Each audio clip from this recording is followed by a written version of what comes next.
The subject statistics has two branches. One is descriptive statistics and the other is statistical inference. Descriptive statistics includes statistical tools for the analysis of quantitative data. The measures of central tendency, measures of dispersion, measures of skewness, kurtosis, measures of correlation, regression, etc. are the components of descriptive statistics. The other branch, statistical inference.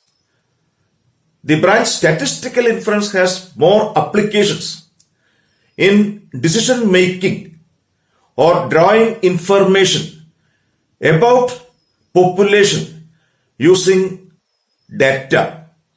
In real life, we collect information about a population from its part, from its subset termed as sample. We collect information from samples and we generalize that information as the property of the population.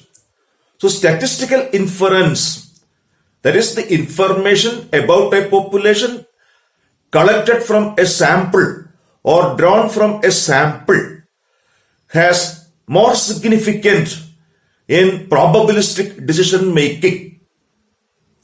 In management studies, statistical inference has wide application or it is widely used for formulating policies, for formulating decisions about a population using information collected from samples. So it has three important levels. In theoretical statistics, it has two stages.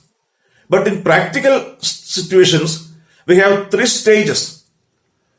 The prime and most important one is selecting a sample from a population. A sample is a subset of the population which should possess all the characteristics of the population.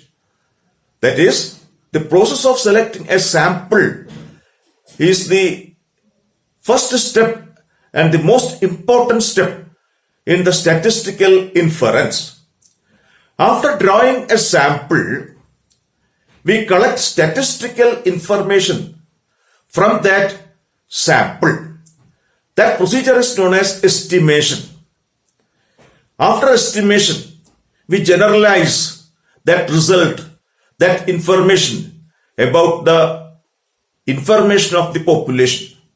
That is the statistical inference. And the third step or third stage is accepting or rejecting the information collected from the sample for the population. And that stage is known as testing of hypothesis and testing of significance. So statistical inference has three stages: sampling, estimation of parameters, and testing of significance and testing of hypothesis. The key words or terminology in statistical inference. Population, that is the most important term. That is the starting point. In statistics, population means numerical data, collection of numerical data, aggregate of numerical data or totality of numerical data. That is aggregate population. And we study population by the method of enumeration or census. But it is not economical and in some situations it is impractical also. So we use a sample. Sample means a subset of a population. In statistical inference, we collect information about a population about a sample for the population. And so sample is a subset of a population. any information collected from a sample is generalized for the population. That is the branch of statistical inference. Information about a population collected from a sample. So population as well as sample are the beginning, starting point of statistical inference. So sample is subset of a population. A typical sample should possess all the characteristics, all the properties of the population. That is a typical cross-section of the population. How will you select a sample? That is known as sampling. Method of selecting a sample. That is a branch of statistical sampling. Mainly there are three types of sampling. Probability sampling, non-probability sampling, mixed sampling. We'll discuss the chapter sampling later. Then parameter. The statistical constants of population. We study population using some constants. What is the average behavior? What is the deviation? What is the interrelationship, etc. That concept is termed as parameter. Any statistical constant is termed as a parameter. These parameters are statistical constants of population. Among the parameters, the common list two parameters are mean, average behavior. Example, mean mu and deviation, variance sigma square. Any value calculated from a sample, a representative for parameter is called statistic. So statistic is a value calculated from sample. Any value calculated from a sample is defined as statistic. From a sample of numerical values, we can compute different statistics. Estimator. A statistic suggested as the value of a parameter. Any value derived from a sample is termed as statistic. All statistics are not required for analysis or for statistical inference. So we select some statistics which is used for the parameter. So a statistic suggested as the value of a parameter is termed as estimator. That is, all estimators are statistics, but all statistics are not used as estimators. Some common example, sample mean, x bar. So mu is the parameter and x bar is the estimator. Sample variance is square. Sigma square is the population variance, which is the parameter, and S square is the estimator. Then we calculate estimate. There is a numerical value. What is the value of x bar from a sample? S square from a sample? It is termed as estimate. So estimate is the numerical value of estimator based on a specific sample. X bar 50, S square 9, using a sample drawn, calculated from a sample drawn. So that is example for estimate. Sampling distribution. That is important. Sampling distribution. A statistic. From a population, we can select different samples, different statistics from a sample. So the value of statistic based on the sample. And the selection of a sample is based on chance. So it is termed as a random.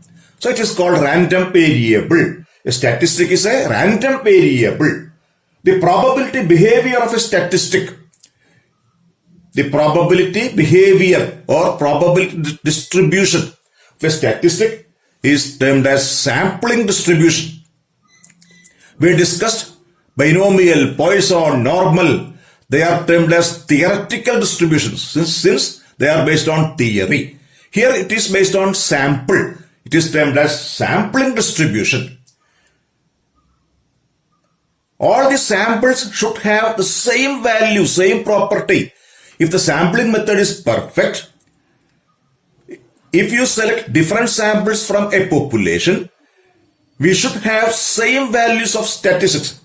but it is not possible due to some errors. They are termed as sampling and non-sampling errors that we will discuss later. So, the value of sample distribution or statistic may vary from sample to sample. That is not feasible. But anyway, there is a chance. If there is such standard deviation, that is due to error. So we define standard error. That is a standard deviation of sampling distribution. These are some key words to describe or to understand statistical inference. Statistical inference has two branches. One is theory of estimation and second one is testing of hypothesis. For the students of management studies, testing of hypothesis is more useful and important. So, at first we are discussing the area of testing of hypothesis. Testing. In statistical inference, testing means a two-decision problem. That's a problem of decision making. It has two problems. So it is termed as a two-decision problem. Then what are they? Either accept or reject a hypothesis using information gathered from sample. So that is, testing is a situation of accepting or rejecting a hypothesis using information collected from sample. So we define statistical hypothesis. Testing means accepting or rejecting a hypothesis. So we need what is meant by hypothesis. Hypothesis means only an assumption, supposition. It's a basis for reasoning. In statistics, we termed it as statistical hypothesis. Any assumption or statement about the population or parameters of the population is termed as statistical hypothesis.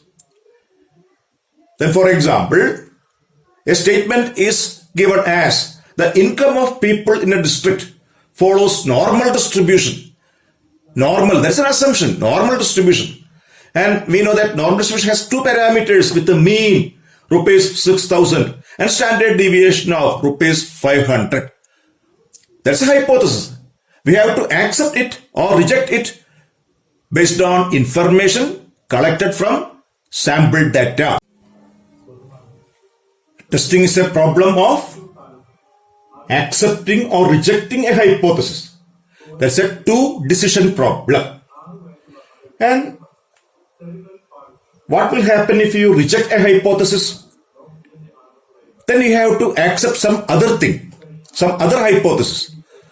So we identify that situations using the terms null hypothesis and alternative hypothesis. At first, we assume that or we hypothesize that there is no difference. There is no difference. That is the most important stage.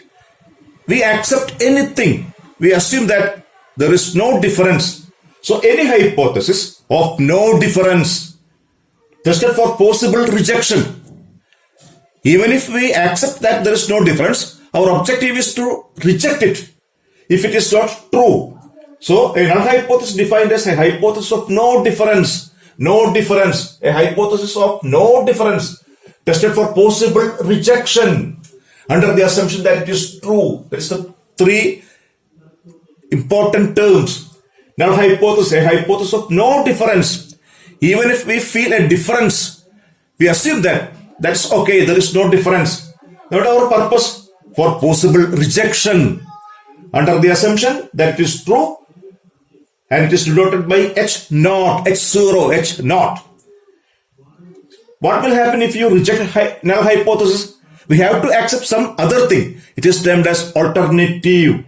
Any hypothesis other than null hypothesis, any hypothesis which is complementary to H naught, is called alternative hypothesis, denoted by H1. So we have a pair of hypotheses H0 and H1 in a situation.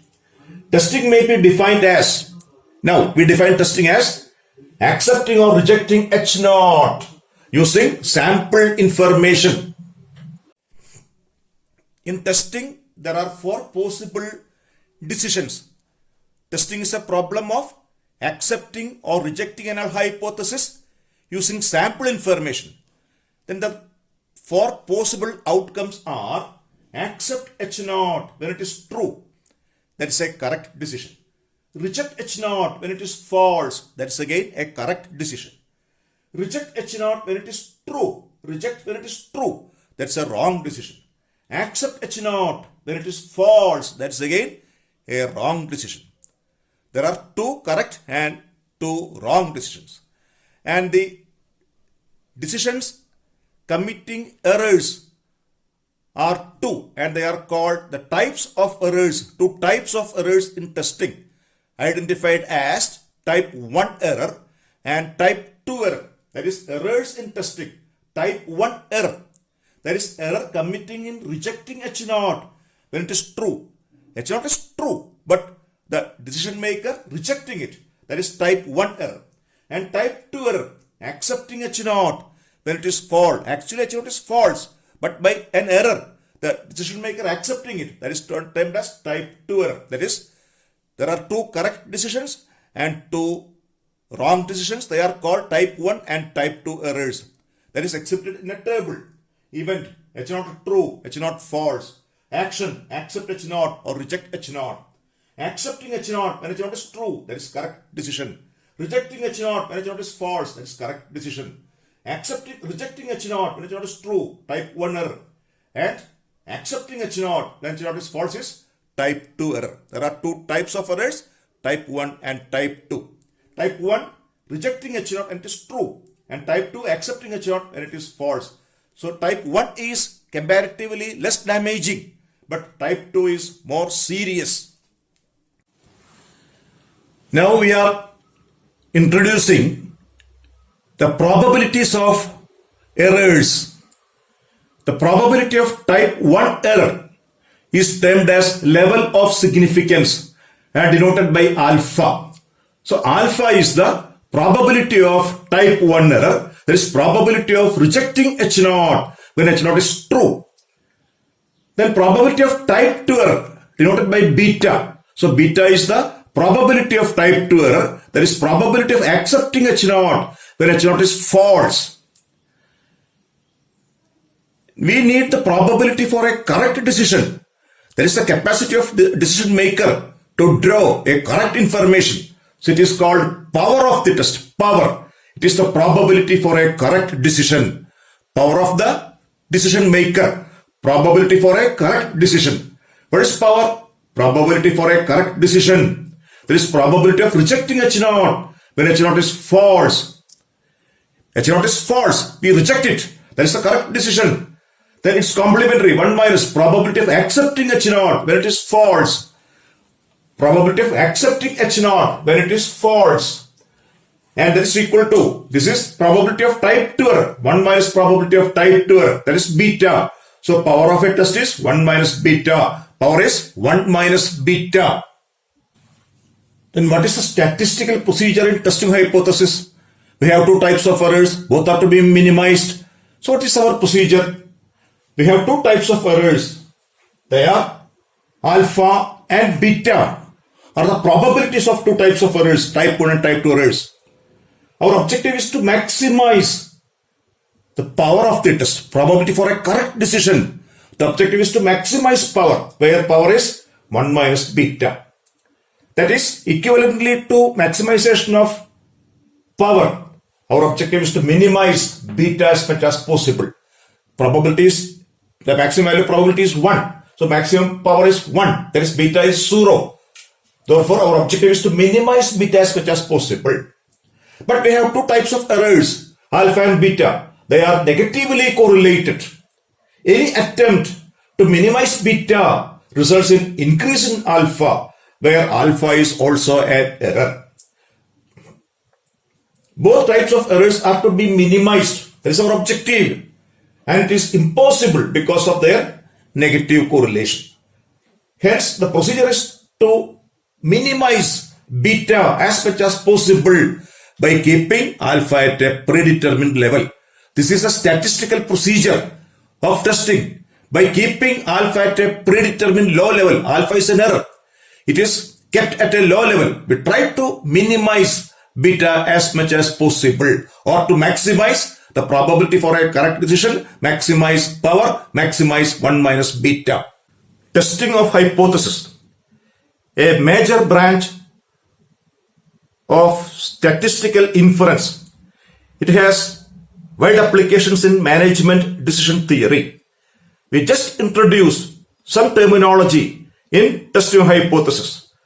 We plan to introduce more types of testing and their numerical illustrations in the next sessions.